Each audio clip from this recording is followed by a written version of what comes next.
Herode waruhiye ubusa gukora itsembatsemba kurimbure na Yesu, ariko ntibyaguhiriye kuko uwo wahigaga yagutanze kwima ingoma, kandi yubatse ku rutare, ariko izawe zose zubatswe ku musenyi. Mwana ngwino uhindure abanze guhinduka, ugorore n'abakwingororano, ukomeze ukora ibitangaza, umurimo ushyire hejuru.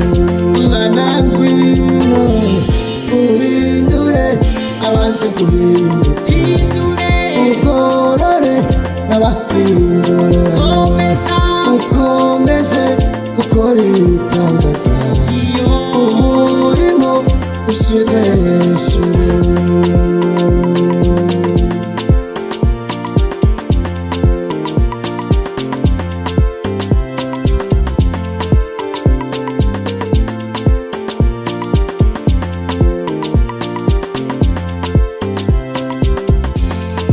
Inama zitagira umwungeri ziba zigiye ukuyoba, Yuda Isikariyoti bagambaniye Yesu, Petero wihakanye Yesu, mwari murigishwa be.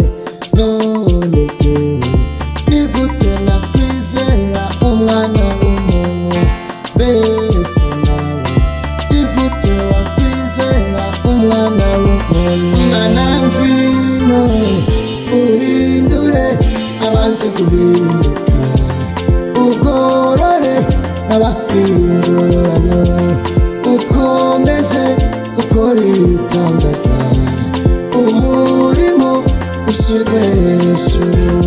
Mwana ngwino uhindure abanze guhinduka, ugorore n'abakwingororano, ukomeze ukora ibitangaza, umurimo ushyirwe hejuru.